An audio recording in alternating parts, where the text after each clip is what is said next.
उन्होंने नाम भी हमारे महाराज जी के नाम पर नाम रखा है। अरे भाई, नाम से काम थोड़ी बन जाता है कोई। अगर राम का नाम रखने से सब राम बनते होते तो ध्यान रखिएगा, फिर यहाँ रावणों की कमी नहीं, जितनी कमी है उतनी कमी नहीं होती। नाम का असर तो पड़ता है, किंतु संस्कारों की भी आवश्यकता पड़ती है, विचारों की भी आवश्यकता पड़ती है। तो आपको भागवत के वक्ता तो बहुत मिल जाएंगे, किंतु श्रीमद् भागवत महापुराण के वक्ता के बाद भी श्रीमद् देवी भागवत की कथा करने वाले कम हैं। उसका कारण है आज लोग परिश्रम नहीं करना चाहते, शास्त्र अध्ययन नहीं करना चाहते, स्वाध्याय नहीं करना चाहते, पढ़ना नहीं चाहते। अगर मिलेंगे भी तो भागवत का वक्ता यदि श्रीमद् देवी भागवत की कथा करेगा तो कथा वो भागवत की सुनाएगा। जैसे रामायणी आजकल भागवत के वक्ता बन गए, तो हमारे साईं बिठले साईं कोकिल बनकर के यही संदेश देते लेते रहे, ये प्रजा के कारण। आप लोगों को शायद जानकारी होगी, साईं अवध नहीं जाते थे और मुझे भी पसंद नहीं है। मैंने कथाएं बहुत की हैं वहां, अभी भी कोई कथा मांग रहा है, दिया नहीं है।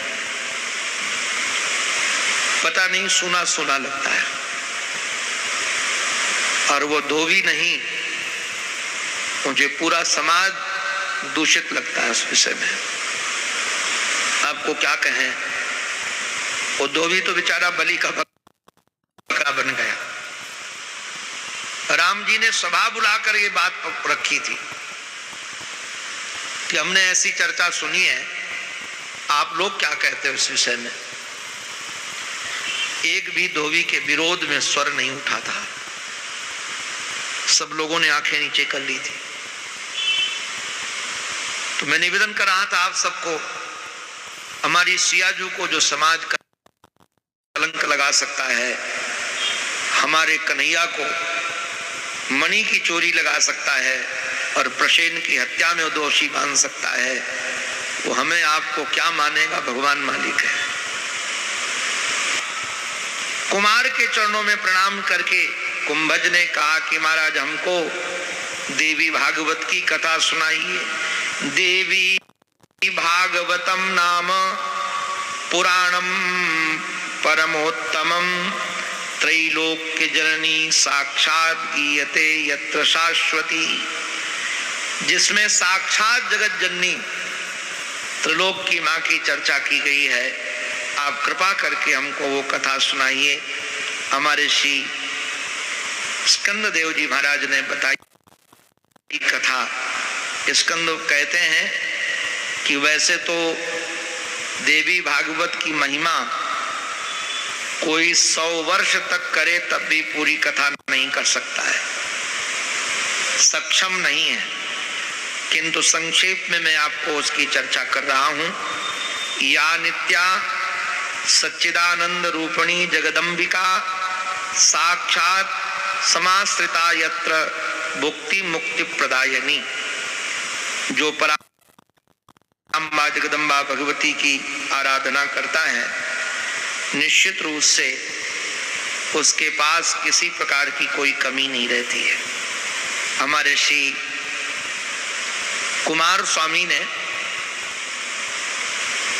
अगस्त महात्मा को बताया कि श्राद्ध देव मनु ने एक यज्ञ किया। उस यज्ञ का संकल्प था कि पुत्रोत्पत्ति हो, किंतु श्रद्धा मां की धर्मपत्नी जब गर्भवती हुई और उन्होंने बंधुओं जब प्रसव किया तो पुत्र उत्पन्न नहीं हुआ, उससे एक बेटी उत्पन्न हो गई जिसका नाम इला रखा गया। किंतु मनु जी महाराज बहुत दुखित थे। उनको लगा क्या ब्राह्मणों के मंत्रों में प्रभाव नहीं रहा, क्या ब्राह्मणों के तप का प्रभाव नहीं रहा, हमने संकल्प तो पुत्र प्राप्ति का किया था, पुत्री कैसे हो गई।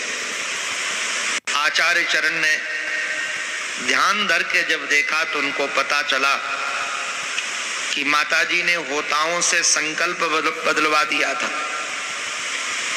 संकल्प बदलवा कर कहा कि हमको पुत्र नहीं पुत्री चाहिए। जैसे महाराज ये बात पता चली उनको, उन्होंने कहा कि गुरुजी के पास जाकर के वशिष्ठ से प्रार्थना की कि आप कृपा करो और हमको बेटी नहीं बेटा चाहिए। जैसे कहा बेटी नहीं बेटा चाहिए तो वशिष्ठ जी महाराज ने भगवान शंकर की स्तुति की है। और भगवान शंकर की स्तुति नमो नमः शिवायस्तु शंकराय कप्रदिने स्तुति की तो भगवान शंकर ने काम किया। भगवान शंकर ने कहा कि तुम्हारी बेटी जो इला है ये 1 महीने पुत्र रहेगी, 1 महीने पुत्री रहेगी, 1 महीने स्त्री 1 महीने पुरुष। तो महाराज ये तो और घबरा गए कि ये क्या हो गया। तब महाराज मनु जी महाराज ने भगवती की आराधना की। जय देवी महादेवी भक्तानुग्रह कारिणी जय सर्वसुराराध्य। जब इन्होंने स्तुति महाराज की तो भगवती इनके सामने प्रकट होकर करुणा करके महाराज देवी भागवत सुनाने की बात यहाँ कही गई। और जब देवी भागवत महाराज इन्होंने सुना तो सुनने के बाद आश्विन मास के शुक्ल पक्ष में जगदम्बिका की विधिवत पूजा करके वशिष्ठ ने राजा को नवरात्र विधान के अनुसार देवी भागवत पुराण सुनाई थी, जिसके प्रभाव से वह इला सदा सर्वदा के लिए पुत्र बन गई, सुद्युम्न बन गया और उसकी वंश परंपरा चली और उनके यहाँ राजा भी हुए। हमारे श्री सूत जी महाराज कहते हैं ये हे विप्रो, जो इस इतिहास को सुनेगा निश्चित रूप से उसके जीवन में भगवती की कृपा होगी और भोग तो मिलेगा ही, किंतु भगवती की सायुज्य मुक्ति प्राप्त होगी। देखो 2 प्रकार के महात्मा सुनाए, अब तीसरा महात्मा सुनिए, ये भी आप लोगों के बड़े काम का है। तीसरा महात्मा ये है, स्कंद ने अगस्त महात्मा को सुनाया है। एक मित्रावरुण नाम के महाराज ऋषि, उनसे जो उत्पन्न हुए हैं ये, उनको संबोधित करके कहते हैं कि सुनो, एक महात्मा थे ऋतवाक, ये कथा आपको सुनने से आपको पुण्य की वृद्धि होगी। ऋतवाक नाम के महात्मा थे ऋषि, उन्होंने महाराज पुत्र प्राप्ति के लिए तप किया, किंतु जैसे पुत्र उत्पन्न हुआ वो रेवती नक्षत्र के गंडांत में हुआ और गंडांत में होने के कारण महाराज जब से बालक उत्पन्न हुआ तब से मां रोगी रहने लगी, पिता रोगी रहने लगे, घर में शांति चली गई। तत एवात सब मुनि शोक सुमरा शोक रोगा कुलो अभवत। कई बार संतानें ऐसी आ जाती हैं कि घर में कुछ न हो तो सब कुछ आ जाता है, और कई बार संतानें ऐसी आ जाती हैं कि घर का सब कुछ चला जाता है, शांति चली जाए, सुख चला जाए, प्रेम चला जाए। महाराज ये जब दोनों पति पत्नी बहुत दुखी रहने लगे, इनको लगा कि बात क्या है। ये ज्योतिष के जानकार प्रणेता गर्गाचार्य जी के पास गए और गर्गाचार्य जी से प्रार्थना करके कहा कि महाराज हमने ईमानदारी से गुरु चरणों की सेवा की, ब्रह्मचर्य का पालन किया और ब्रह्मचर्य के पालन करने के बाद गुरु दक्षिणा देकर के गृहस्थ आश्रम में प्रवेश किया। जो गृहस्थ आश्रम का नियम है, हमने पुत्र प्राप्ति के लिए ही स्त्री का स्पर्श किया, भोग की कामना से नहीं, किंतु उसके बाद भी हमको ऐसा कष्ट देने वाला, दुख देने वाला बालक क्यों उत्पन्न हुआ। ऋषि ने एक बड़ी क्रांतिकारी बात कही है।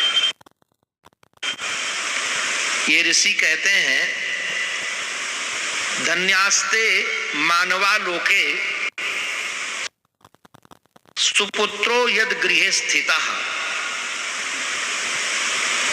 वो गृहस्थ लोग धन्य हैं, भाग्यशाली हैं, जिनके यहां संतान सतोगुणी उत्पन्न हो जाए। आप लोगों ने शायद कभी एक मुहावरा सुना होगा कि पूत सपूत तो का धन संची और पूत कपूत तो का धन संची।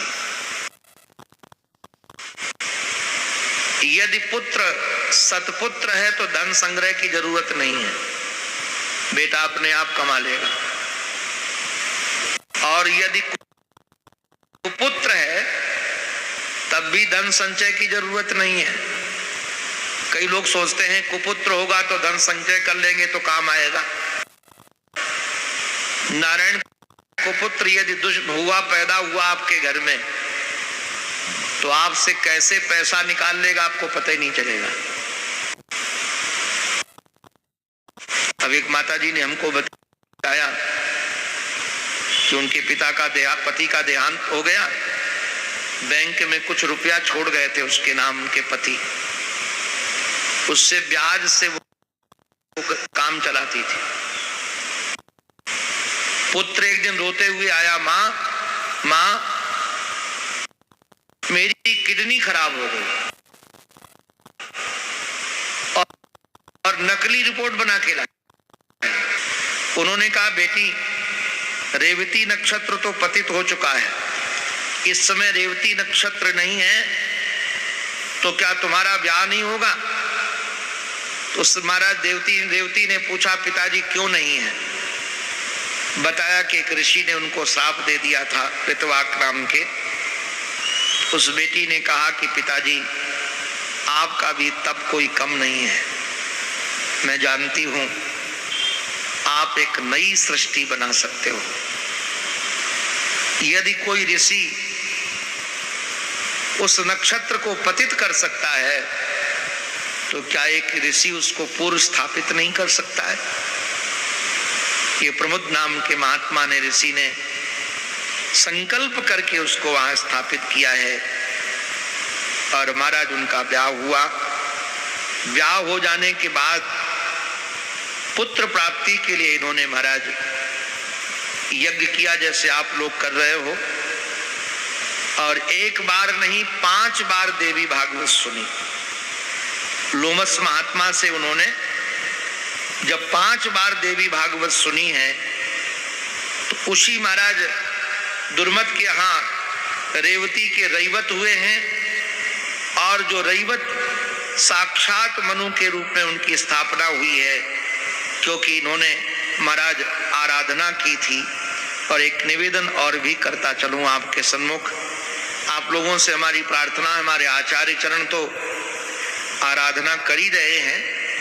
आप लोग जो समय मिले दिन में कथा सुनने के बाद भी, तो आप भी निश्चित रूप से नवारण मंत्र का जाप करें। और यदि यज्ञ आदि में नवारण मंत्र से आहुति दी जाए, यहाँ यज्ञ की पूर्ति के लिए विष्णु सहस्त्र नाम के भी पाठ की यहाँ चर्चा की गई है। और कहा यदि देवी भागवत सुनने का मन हो, आप लोगों को देखो मैं निवेदन कर रहा हूँ, देवी भागवत कैसे सुनना चाहिए। तो यदि देवी भागवत सुनने का मन हो तो किसी दैवज्ञ को बुलाना चाहिए, ज्योतिषी को। मैं तो कई बार लोगों से कहता हूं कि तिथि वक्ता से नहीं निकलवानी चाहिए। केशव, क्यों? वक्ता के पास जो तिथि खाली होगी, कहेगा सर्वश्रेष्ठ तिथि वही है, चाहे 2 पक्ष की कथा क्यों ना हो, चाहे कथा काल क्यों ना हो, निषेध हो।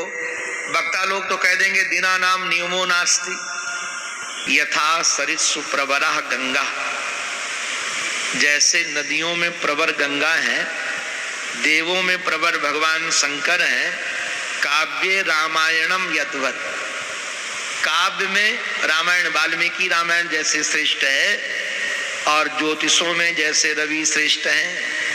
आह्लाद का नाम चंद्रस्य, आह्लाद देने वालों में जैसे चंद्रमा, और दुनिया के जितने धन हैं उन सब धनों में यदि कोई श्रेष्ठ धन है तो यश है। कीर्तिर यस्य सजीवति, इसलिए यश का संग्रह करें। क्षमावताम यथा भूमि, दुनिया में क्षमा करने वालों में जैसे भूमि है, और महाराज जैसे गंभीरों में सागर है। मंत्राणाम चैव सावित्री, मंत्रों में वैसे सावित्री मंत्र है। और पाप नाशे हरिस्मृति, पाप का नाश करने के लिए हरिस्मृति है। ऐसे ही अष्टादश पुराणा नाम देवी भागवतम यथा, ऐसे ही अष्टादश पुराणों में देवी भागवत की महिमा है। इसमें गायत्री का ही विस्तार किया गया है। जो इसको श्रवण करता है, जिसका मनन करता है, जो इसका दर्शन करता है, निश्चित रूप से पाप ताप संताप समाप्त हो जाते हैं।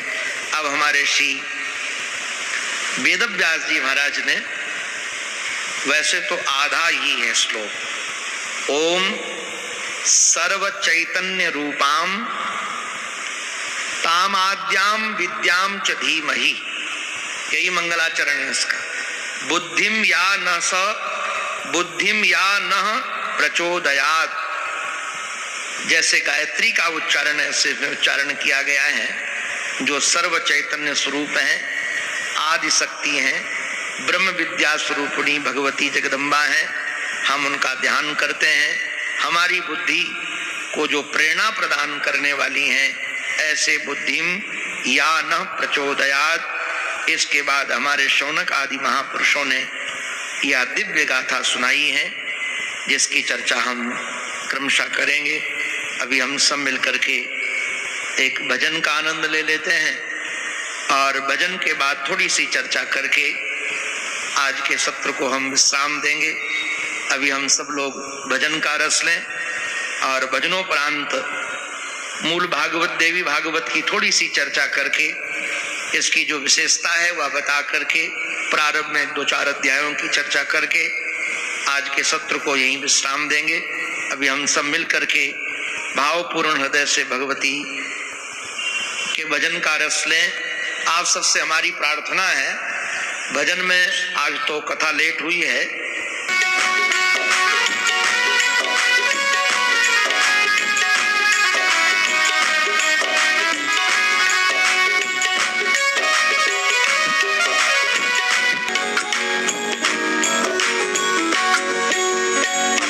सुख दुख सारे केवल तुमको ही बताऊं मैं, अपने सुख दुख सारे केवल तुमको ही बताऊं मैं।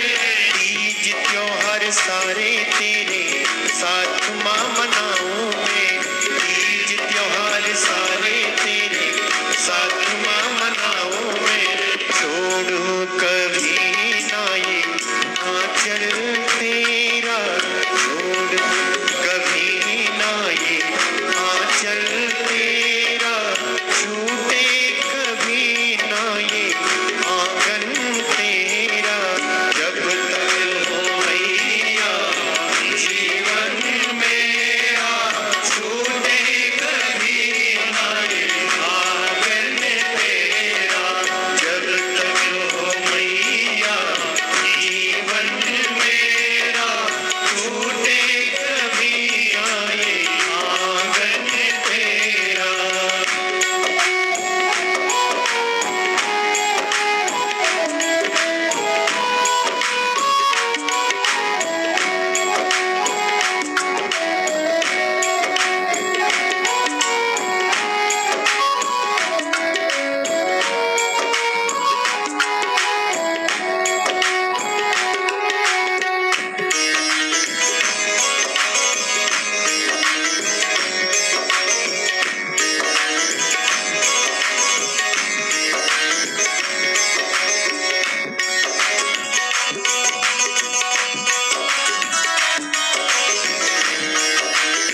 वत्सल भगवान की जय। श्री दुर्गा मैया की जय। सच्चे दरबार की जय।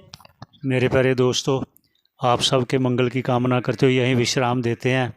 एक बार पुनः आज बसंत पंचमी की सभी को बहुत बहुत बधाई हो। और माँ दुर्गा के कथा आप श्रवण कर रहे हैं।